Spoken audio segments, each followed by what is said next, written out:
बिस्मिल्लाहिर्रहमानिर्रहीम। अस्सलाम वालेकुम नादरीन, आप यूट्यूब चैनल देख रहे हैं। मैं इमरान खान।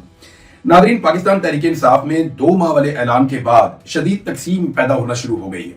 बहुत सारे लोग ये कहते हैं कि ये 2 माह की जो तारीख दी गई है ये बहुत ज्यादा टाइम है, लेकिन एक बात याद रखिए कि इमरान खान साहब पिछले 3 साल से जेल के अंदर बंद है और आइंदा कई महीनों या सालों तक इमरान खान साहब के बाहर आने का इम्कान इसलिए नहीं है कि आसिम मुनीर साहब पे अगर भरोसा करें तो वो तो नहीं छोड़ते। हाँ, इमरान खान साहब को छुड़वाना पड़ेगा।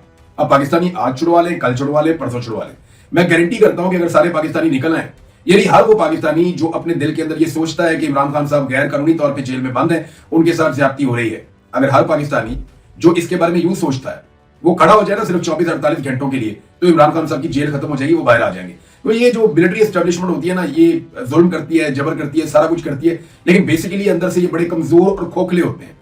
उसकी मिसाल मैं आपको ऐसे देता हूं कि आसिम मुनीर साहब ने इस्तिस्ना ले लिया, जो एक बड़ी तौहीन आमेज चीज है। किसी अगर आप आदमी को कहें ना जो इतने बड़े ओहदे के ऊपर बैठा हुआ हो, इतना बड़ा मुकाम उसके पास हो, आप उसे कहें आपको कानून से इस्तिस्ना दिया जाए, तो वो इसको अपनी तौहीन समझेगा। लेकिन आसिम मुनीर साहब ने वो तौहीन कबूल की और उन्होंने इस्तिस्ना ले लिया। इसका सादा मतलब यह है कि मिलिट्री एस्टेब्लिशमेंट ऊपर से जुल्म करती है, जबर करती है, लेकिन अंदर से डरी हुई होती है। और एक बात याद रखिएगा, जालिम हमेशा बुज़दिल होता है। जो जुल्म करता है ना, वो अंदर से डरा हुआ होता है, वो बुज़दिल होता है। ये साइकोलॉजिकल कंडीशन होती है उसकी। अब मामला यह है कि तहरीक इंसाफ इस पे तकसीम का शिकार हो गई है। अलग अलग धड़े हैं, एक दूसरे पे इल्जामात लगा रहे हैं। फिर पाकिस्तान तहरीक इंसाफ के अंदर सियासी धड़े भी मौजूद हैं, लोग एक दूसरे से मुखालफत भी करते हैं। गंडापुर साहब का अपना एक धड़ा है, सुहेल अफरीदी भी अपना एक पूरा एक धड़ा है, बहुत सारे लोग उनके साथ भी हैं। जुनैद अकबर साहब की अपनी एक पॉलिटिक्स है, बहुत सारे लोग हैं उनकी पॉलिटिक्स बिल्कुल अलग है। अब कई लोग ये सोचते हैं कि एस्टेब्लिशमेंट से बातचीत या मफामत करनी पड़ेगी, कई ये सोचते हैं कि नहीं, हमें मुजामत करनी पड़ेगी, निकल के लड़ना पड़ेगा। नौजवानों की सोच बिल्कुल मुख्तलिफ है, वकला की सोच अलग तरह की है। तो क्योंकि कोई एक यूनिफाइड एफर्ट नहीं हो रही, सारे इकट्ठे नहीं हो रहे, डिवाइड बढ़ती जा रही, तकसीम बढ़ती जा रही। इस तकसीम को खत्म कौन करेगा और कैसे करेगा? लेकिन जो अना होती है ना, जो जिद होती है, उसके साथ तकसीम कभी भी खत्म नहीं होती, उससे तकसीम बढ़ती है, नफरत उससे बढ़ती है। किसी एक को सरेंडर करना पड़ेगा, पीछे हटना पड़ेगा कि ठीक है आप सबकी बात ठीक है, लेकिन हमें जोर लगाना चाहिए। अब इस वक्त इत्तेफाक की जरूरत है। अगर पाकिस्तान तहरीक इंसाफ ने कामयाब करना है अपनी कॉल को, तो भारत सुहेल अफरीदी के हमायतियों में और उनके मुखालिफों में इस वक्त एक सर्द जंग चल रही है सोशल मीडिया पे। सोशल मीडिया के लोग ये समझते हैं कि संजीदा कोशिश नहीं की गई, जबकि सुहेल अफरीदी के हमायती उन्हें ये ताने देते हैं कि आप खुद मैदान में आ जाओ और खुद आकर लड़ो, खासतौर पे उन लोगों को जो पाकिस्तान से बाहर बैरून मुल्क में मौजूद हैं। तो मैं यहाँ पे एक बात क्लियर करना चाहता हूं, देखिए जो लोग पाकिस्तान में है ना, वो पाकिस्तान में इसलिए है कि वो मिलिट्री एस्टेब्लिशमेंट के खिलाफ उस तरह बात नहीं करते जैसे वो लोग करते हैं जो पाकिस्तान से बाहर जाने पर मजबूर हुए। ये इस बात पे गौर कीजिएगा। देखिए मैं आपको सिंपल मिसाल देता हूं कि पाकिस्तान के अंदर जो लोग मौजूद हैं और वो खुलकर बात कर रहे हैं, वो तो फिर जेलों में ही है। और अगर पाकिस्तान में कुछ और लोग मौजूद हैं और वो खुलकर बात कर रहे हैं, तो वो बड़े मुश्किल हालात के अंदर ये छुपे हुए हैं। अगर आप पाकिस्तान में रहते भी हैं, आप पॉलिटिक्स भी कर रहे हैं, तो आपको एक लाइन दी जाती है कि जनाब ये रेड लाइन है, इसको आपने क्रॉस नहीं करना। तो जब आप इसको क्रॉस करेंगे तो आपको उठाकर हम जेल में डाल देंगे। इमरान खान साहब को भी डाला हुआ है। मुराद सईद साहब हैं, वो सामने नहीं आ सकते। वो सामने इसलिए नहीं आ सकते कि इमरान खान साहब ने उन्हें कहा था कि अभी आपने सामने नहीं आना, और एक नई मुसीबत खड़ी हो जाएगी। इसी तरह बहुत सारे लोग जो पाकिस्तान से बाहर मौजूद हैं, वो जिस तरह खुलकर पाकिस्तान की मिलिट्री एस्टेब्लिशमेंट या आसिम मुनीर साहब के जो मसालिम है उनके ऊपर बात करते हैं, पाकिस्तान के अंदर वो कोई नाम भी नहीं ले सकता, बात करना तो दूर की बात है। तो इसलिए दोनों तरफ इंपॉर्टेंस अपनी जगह पे। कुछ लोगों ने ग्राउंड के ऊपर स्ट्रगल करनी है, कुछ लोगों ने जो है वो नैरेटिव बिल्डिंग करनी है, उन्हें बताना है कि एक्चुअली रिस्पॉन्सिबल कौन है।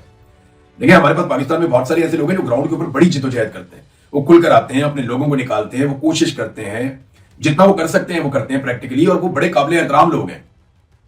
लेकिन जो एक्सपोज करने का काम है सेम टाइम में वो दूसरे लोग कर रहे होते हैं, और वो बता रहे होते हैं कि एक्चुअली जालिम कौन है, जुल्म कौन कर रहा है, वो खुलकर चीजें सामने रख रहे होते हैं। हर एक की अपनी अपनी इंपॉर्टेंस है। अगर ये लोग मिलकर लड़ेंगे तो लड़ाई जीतने के इम्कान बढ़ जाएंगे, जब ये मिलकर नहीं लड़ेंगे तो प्रॉब्लम जो है वो बढ़ती चली जाएगी। बाकी ये पॉलिटिकल पार्टी है, पॉलिटिकल पार्टी में इख्तलाफात होते हैं, और इख्तलाफ राय जो है वो जमहूरियत का हुस्न है। अगर इख्तलाफ खत्म हो जाए तो फिर पॉलिटिकल पार्टी क्या रहेगी? इख्तलाफ की बुनियाद के ऊपर तो इंसान सियासत करते हैं, अपना अपना अलग अलग नैरेटिव लेकर आते हैं। लेकिन यहाँ पे क्योंकि एक मकसद बहुत बड़ा है, पाकिस्तान की मिलिट्री एस्टेब्लिशमेंट ने पाकिस्तान के निजाम पे कंट्रोल किया हुआ है। अब निजाम को आजाद करवाना है, इदारों को आजाद करवाना है, तो उसके लिए जरूरी है कि जो उनका मुकाबला कर रहे हैं वो अपने अंदर एक इत्तेहाद और इत्तेफाक पैदा करें। मैंने एक बार इमरान खान साहब को भी ये बात की थी, मैंने कहा कि सारे लोग सारी तरह की लड़ाई नहीं लड़ सकते। कोई आदमी फ्रंट फुट पे जाके लड़ेगा, कोई आपसे भी आगे खड़ा होगा, कोई आपके पीछे खड़ा होगा, कोई आदमी अल्फाज की लड़ाई लड़ेगा, कोई आदमी डंडे की लड़ाई लड़ेगा, कोई मार खाएगा, कोई मारेगा, कोई ऐसे होंगे जो सिर्फ आपके लिए दुआएं मांगेंगे, कोई ऐसे होंगे जो आपके लिए सिर्फ नैरेटिव बनाएंगे। तो हर आदमी की लड़ने की कैपेसिटी अपनी है। तो इन सबको इकट्ठा करके एक बड़ी फोर्स बना के और फिर मुकाबला करना, ये अकलमंदी है। आप लोगों को ये नहीं कह सकते कि सारे के सारे कोई फौज थोड़ी है या कोई मिलिट्री ट्रेनिंग थोड़ी हुई है कि सबके सबने एक साथ खड़े होना और एक साथ गोली चलानी है। नहीं, ये पॉलिटिकल लोग हैं और ये सारे वॉलंटियर हैं। इन सबका कोई जाती फायदा वायदा तो है नहीं। हाँ, ये जरूर है कि इख्तलाफ का हमेशा नुकसान होता है, इत्तेफाक का फायदा होता है, लेकिन जहां इख्तलाफ खत्म हो जाए ना, वहां ज्यादा बड़ा नुकसान हो जाता है।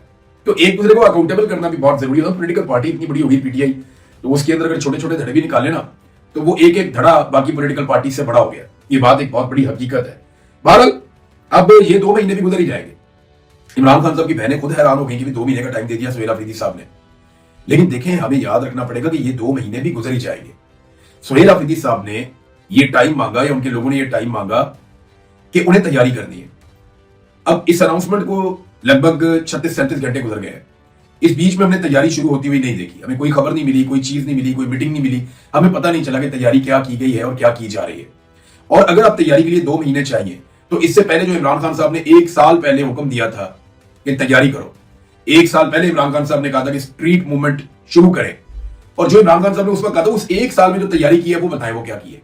ये एक बड़ा सवाल है ना। अगर किसी ने लॉजिकल एंड पे बात करनी है तो वो ये पूछे ना कि जनाब आपको 2 महीने मजीद तैयारी के लिए चाहिए, तो जो पिछले आपके पास 10 महीने 1 साल था उसमें आपने कितनी तैयारी की, वो तैयारी आप हमारे साथ शेयर कीजिए। लेकिन चले, फिर भी 2 महीने का वक्त कोई लंबा नहीं होगा। ये वैसे तो जेल में बैठे हुए आदमी के लिए तो बहुत लंबा है, बहुत बड़ी तकलीफ है, वहां एक एक दिन मुश्किल होता है। लेकिन इमरान खान साहब ने साबित कदमी के साथ ये वक्त गुजारा है। उन्होंने डील नहीं की, उन्होंने सरेंडर नहीं किया। आसिम मुनीर साहब ने उन्हें तोड़ने की बहुत कोशिश की, लेकिन इमरान खान साहब टूटे नहीं है। तो उम्मीद की जा सकती है कि अगले 2 महीने भी इमरान खान साहब इस्तेकामत दिखाएंगे। लेकिन इस बीच में जो तैयारियां हैं वो होती हुई क्या हमें दिखाई देंगी? अगर तो तैयारियां हो रही होंगी, हर तरफ शोर मच जाएगा, इमरान खान के बैनर, पोस्टर, झंडे, तकरीबात, रैलियां, ये सब अगर शुरू हो जाता है और एक मोमेंटम बनता है, तो फिर तो हम समझेंगे जनाब बहुत तेजी से तैयारी हो रही। अच्छा, हुकूमत को जब भी लगता है ना पाकिस्तान तहरीक इंसाफ किसी किस्म का कोई एहतजाज करने जा रही है या कोई तहरीक खड़ी हो सकती है, तो वो बड़ी समझदारी का एक काम करते हैं। वो फौरी तौर पर एक ऑफर देते हैं मुज़ाकरात की। अभी दोबारा से आमिर डोगर साहब को ऑफर दिया मुज़ाकरात की। पीएमएलएन के लोग मिले, जिनमें नाम आ रहा है अयाज सादिक साहब का और साथ में तारिक फजल चौधरी साहब का, कि जनाब मुज़ाकरात करना चाहते हैं, अपोजिशन के साथ हुकूमत मुज़ाकरात करना चाहती। बड़ी अच्छी बात है, बिल्कुल मुज़ाकरात करें। एक कमेटी बनाए और मुज़ाकरात के अंदर जाकर बैठें और मुज़ाकरात में बैठ के पहला मुतालबा रखें कि हमने मुशावरत करनी है इमरान खान साहब से, हमारी इमरान खान साहब से मुलाकात करवाई जाए। इतनी सी बात है। ये नहीं, हुकूमत को ये कहने का मौका बिल्कुल नहीं देना चाहिए कि जनाब हम तो इनसे बात करना चाहते हैं, इनका जमहूरी तर्ज अमल नहीं है, ये हमसे बात ही नहीं करते। ये कहने का मौका मेरी दानिश में बिल्कुल नहीं देना चाहिए। एक टीम बना के हुकूमत के मत्थे लगा देनी चाहिए। असद कैसर साहब को ले लें, 1-2 और लोग ले लें, उन्हें बोले ठीक है आप करें हुकूमत के साथ बातचीत, जाके 3 लोगों की टीम बनाए, वो हुकूमत के साथ बातचीत करें और हुकूमत को ये कहें जाते हैं कि जनाब इमरान खान साहब से मुशावरत करनी है, आपकी हुकूमत है वफाक में भी और पंजाब में भी, आप सुप्रिंटेंडेंट ऑफ अडियाला जेल को कहें कि हमारी इमरान खान साहब से मुलाकात करवा दें। ये खुद ही भाग जाएंगे मुज़ाकरात से। तो बजाय इनकार करने के, बजाय मुलाकात ना करने के, मुलाकात करके इनके कपड़े लेके वापस आ जाए। यानी ये फिर शोर मचाएंगे कि मुलाकात नहीं करते, बात नहीं करते, सियासतदानों को कुछ समझते नहीं है, तो उससे बेहतर है आप मुलाकात करने के लिए जाएं और उनके कपड़े उतार के साथ ले आए, उन्हें वहां नंगा करके आए कि जनाब आप तो मुलाकात भी नहीं करवा सकते, तो आपकी क्या औकात है कि आप हमारे साथ मुज़ाकरात करेंगे। नून लीग और पीपल्स पार्टी का काफी हद तक बंदोबस्त कर लिया गया है। एस्टेब्लिशमेंट ने जो नए इंतजामी यूनिट्स बनाने हैं उनके पीछे वो पूरी तरह पड़ गई है। और बैरिस्टर गौर का एक बयान है, वो भी नए सूबों के हक में है, लेकिन वो चाहते हैं इमरान खान साहब से मुशावरत हो।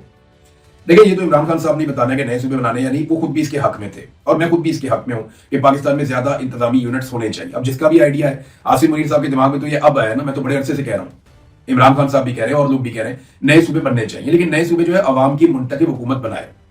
ये किसी डिक्टेटर का काम नहीं है, बंद कमरों में बैठे हुए किसी ब्यूरोक्रेट का या सरकारी मुलाजिम का काम नहीं है। ये काम है अवाम के मुंतखब नुमाइंदों का। वो वसी तर मफाद में बैठे और वो लोग बैठे जो हकीकी नुमाइंदे हैं, जिन्हें वोट पड़े। आप इलेक्शन करवाएं, सारी जमातें बैठें, फैसला करें और ज्यादा सूबे बना दें, एक छोड़ के 10 और बनाएं, 20 और बनाएं। जितने सूबे बनाने, जितने ज्यादा इंतजामी यूनिट्स होंगे, उतना ज्यादा अकाउंटेबिलिटी होगी, लेकिन वो डेमोक्रेसी के साथ होगी, याद रखिएगा। अगर आपने ब्यूरोक्रेसी के जरिए या एस्टेब्लिशमेंट ने कंट्रोल करना है तो फिर आप 1000 सूबा भी बना दे, को फर्क नहीं पड़ता।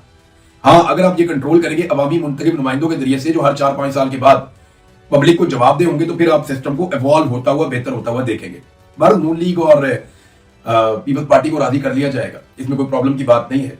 और उन्हें जो है वो बाकायदा पैगामात पहुंचा दिए गए हैं। पीएमएलएन ने मीठा मीठा बोलना भी शुरू कर दिया है। थोड़े दिनों में आप पीपल्स पार्टी को देखेंगे कि वो भी मीठी मीठी बातें करेगी। अब नाज़रीन, जो बैनुल अक़वामी सहाफ़ती तंजीमें हैं और जो बैनुल अक़वामी इदारे हैं, उन्होंने बड़ी तशवीश का इजहार किया है पाकिस्तान के इस इकदाम के ऊपर कि जो बैनुल अक़वामी मीडिया है वो विदाउट इजाजत पाकिस्तान में मूव नहीं कर सकता या वो कवरेज नहीं कर सकता बताए बगैर। यानी वो जहां उनको इजाजत मिलेगी वो वहीं जाएंगे कवरेज के लिए, जहां इजाजत नहीं मिलेगी वहां पे वो कवरेज के लिए नहीं जाएंगे। इससे ना दो चीजें साबित होती हैं। एक तो ये सवाल उठाया जा रहा है बैनुल अक़वामी मीडिया की जानिब से, सहाफती इदारों तंजीमों की जानिब से, कि पाकिस्तान छुपाना क्या चाहता है, पाकिस्तान की सरकार वो कौन से जराइम पे पर्दा डालना चाहती है जिन्हें वो दिखाना नहीं चाहती, और वो ये चाहते हैं कि बैनुल अक़वामी मीडिया पाकिस्तान में मूवमेंट अपनी बंद कर दे। नंबर एक तो सवाल ये है। नंबर दो, अगर तो ये सिक्योरिटी का बहाना बनाते हैं तो फिर हमें याद रखना चाहिए कि बैनुल अक़वामी मीडिया को पाकिस्तान की सरकार ये बता रही है कि पाकिस्तान में रिट ऑफ द गवर्नमेंट खत्म हो गई है, हमारी पुलिस हमारा निजाम आपको तहफ़्फ़ुज़ नहीं दे सकता, लिहाजा आप पाकिस्तान में मूवमेंट करने के काबिल नहीं है, आप इस्लामाबाद तक अपने आप को महदूद कर लें या एक दो बड़े शहरों तक अपने आप को महदूद कर लें। दो ही चीजें हो सकती है ना, या तो हुकूमत प्रोटेक्शन नहीं दे सकती और ये बात अनाउंस कर रही है कि हमारे पास गवर्नमेंट की रिट नहीं है, कोई भी आपको मार सकता है, लिहाजा आप मूव ही ना करें, या फिर हुकूमत कुछ छुपाना चाह रही है, कुछ ऐसा जुल्म और बर्बरियत हुकूमत कर रही है या करने का इरादा रखती है जिसे वो छुपाना चाह रही है। तो इसके ऊपर बहुत तशवीश का इजहार हो रहा है, बहुत मजम्मत हो रही है। और आने वाले दिनों में अगर अभी DGISPR ने कोई प्रेस ब्रीफिंग दी या कोई वजीर इत्तलात ने कोई प्रेस ब्रीफिंग दी तो आप इंटरनेशनल मीडिया को वो ये बुलाते हैं ना, तो वहां पे आप उनकी जानिब से रद्दअमल भी देखेंगे कि वो इसके ऊपर अपना रद्दअमल भी देंगे।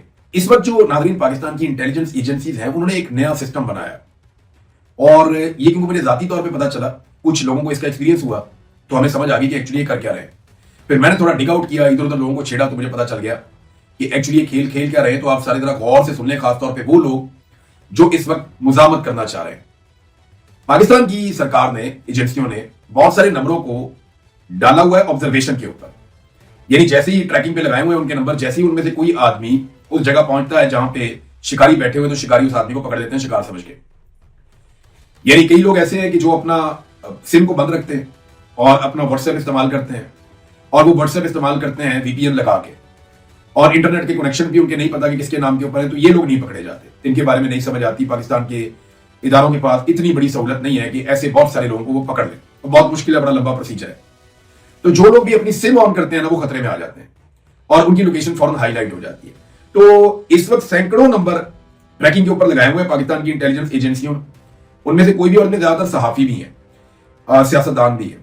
इनमें से जैसे ही किसी का नंबर ऑन होता है किसी भी एरिया में, तो अब ऐसा नहीं होता कि वो पता चलता है कि किस एरिया में, अब वो स्पेसिफिक वो जगह बताते हैं कि इस जगह पे ये मोबाइल पहुंच गया है जिसकी सिम ऑन भी है और इस जगह पे ये है इस वक्त।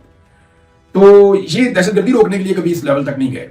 पाकिस्तान की एजेंसियां अगर दहशतगर्दी को रोकने के लिए इतनी मेहनत और इतनी कोशिश करती हैं तो अब तक पाकिस्तान में दहशतगर्दी खत्म हो जाती। लेकिन कश्मीर के लिए आवाज उठाने वालों के खिलाफ, या जुल्म और बर्बरियत के खिलाफ आवाज उठाने वालों के खिलाफ, या इसराइल के खिलाफ मुजाहरा करने वालों के खिलाफ, ये सारी चीजें एक्टिवेट की गई हैं। यानी पाकिस्तान की इंटेलिजेंस एजेंसियां सियासी मामलात में मुदाखलत करते हुए अपनी टेक्नोलॉजी को ज्यादा से ज्यादा इस्तेमाल कर रही, लेकिन जो मामलात हैं दहशतगर्दी के या अमनो अमान के, जहां उनकी प्राइम रिस्पॉन्सिबिलिटी है, वहां पे वो काम नहीं कर रही। ये देखें मासूम बच्चे नाज़रीन, ये मुझे मेरी टीम ने भिजवाया, अब मैं ये देखकर हैरान हो गया कि ये क्या है। ये मासूम बच्चे, इन्होंने कोई टिकटॉक बनाया मरियम नवाज के खिलाफ कि बिजली नहीं आ रही, 1 घंटा बिजली आती है फिर बिजली चली जाती है, तो बहुत परेशान है। जनाब बच्चों ने यहाँ पे एक टिकटॉक बना दिया, पुलिस वाले इनको पकड़ के माफी मंगवा रहे हैं। फिर ये एक और तस्वीर देखें, ये 14 अगस्त पे इमरान खान साहब की तस्वीर वाली जो टी-शर्ट्स हैं, ये बहुत बड़े पैमाने पे मार्केट में बेचने का प्रोग्राम था। और ये देखें ना, किसी की भी आप बेच सकते हैं, नवाज शरीफ की लगा दें, इमरान खान की लगा दें, कादिर आज़म की लगा दें, आप आसिम मुनीर की लगा दें, जिसका दिल करता है परवेज मुशर्रफ की लगा दें, जिसको जो पसंद है लगा, और पहनो, क्या फर्क पड़ता है। यहां तो मना नहीं है, बरतानिया में मैं 14 अगस्त पे इमरान खान का फोटो लगा लूं, यहाँ पे मैं 14 अगस्त पे यहाँ का जो अपोजिशन लीडर है उसका फोटो लगा लूं, ये जिससे नफरत करते हैं सारे लोग मिलकर, मैं उसका फोटो लगा के घूम सकता हूं, मुझे कौन मना करेगा, किसी भी दिन लगा के घूम सकता हूं। तो यहाँ डेमोक्रेसी है, कोई नहीं मना करता। ये यूरोप में चले जाए कोई नहीं मना करता, ये बरतानिया में, अमेरिका में कुछ चक्कर ही नहीं। उधर जनाब उन्होंने पुलिस ने बंदा पकड़ लिया, ये सारा माल, असला, बारूद, खतरनाक चीजें, ऐसा लगता है कोई दहशतगर्द पकड़ा हुआ, उसको वहां खड़ा किया हुआ है, वो बेचारे खड़े करके दिखा रहे हैं कि इमरान खान की फोटो वाली शर्टें बेच रहा था। कितना बड़ा जुर्म और कितना बड़ा कारनामा किया पुलिस ने, दहशतगर्दी होने से पहले ही उन्होंने दहशतगर्दी को रोक दिया। अंदाजा करें आप, ये सूरत है। नाज़रीन, सऊदी अरब में 3 मुल्कों का दिफाई मुआहदा होने जा रहा है मुबैना तौर पे। आज के दिन ये हो सकता है क्योंकि तुर्की अब इस दिफाई निजाम का हिस्सा बनना चाहता है, उस मुआहदे का, जिसका हिस्सा पाकिस्तान और सऊदी अरब पहले बन चुके हैं। शहबाज शरीफ सऊदी अरब में मौजूद हैं, रजब तैयब एर्दोगान आज सऊदी अरब में आ रहे हैं, जबकि इन दोनों के अलावा फील्ड मार्शल भी गए हुए हैं आसिम मुनीर सऊदी अरब में। बाकी मुल्कों के आर्मी चीफ नहीं जाते, उन्हें उनकी हुकूमतें उनकी औकात में रखती हैं, लेकिन हमारे फील्ड मार्शल हर जगह पे पहुंचते हैं क्योंकि शहबाज शरीफ को अर्दली के अलावा और कुछ भी नहीं समझा जाता इस पूरे निजाम में।